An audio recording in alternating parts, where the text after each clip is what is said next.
I'm on break right now.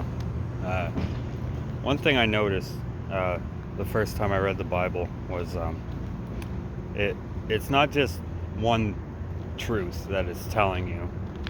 It's telling you two or three things at the same time, and they're all real, and they're all real on different levels. There's a surface level, then there's the spiritual level, and then there's like the heavens, right?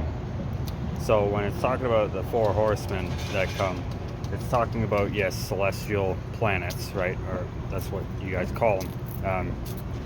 But it's also saying that there are beings on the earth, entities that will take form of men, and they will take on these personalities as well.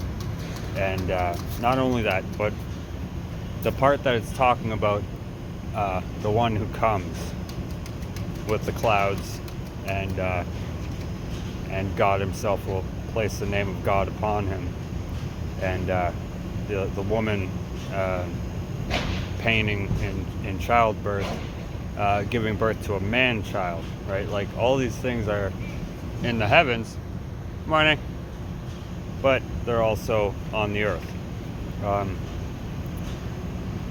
And things that I never really went into detail about my mother and what happened and everything, and the meaning of her name and her birth and all that. I will get into when the time's right. But there's a reason why it says she gives birth to a man child and the dragon is waiting to consume it immediately. It's because that the man child is a threat to the dragon, and it knows it before it's even born, and has been trying to take him out his whole life. And it's a man child because it's not a baby. It's a man who takes on the personality of the King of Kings.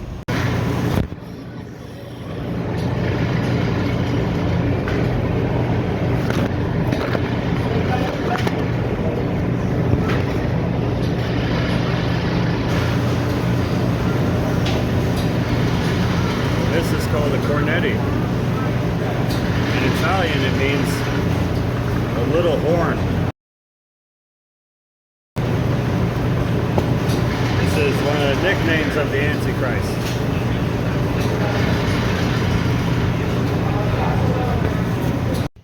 So you can understand a little bit of how bad it is here in Canada. Back in 2019, when I went and got groceries for my family for 2 weeks, 2 weeks worth of groceries till my next pay, and I get to do it again, right? It was roughly $250.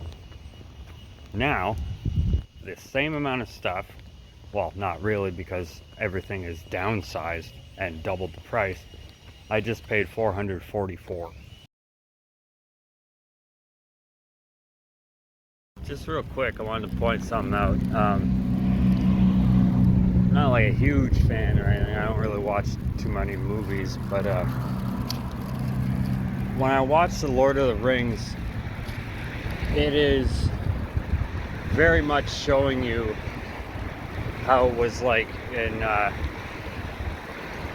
before the days of Jesus, right?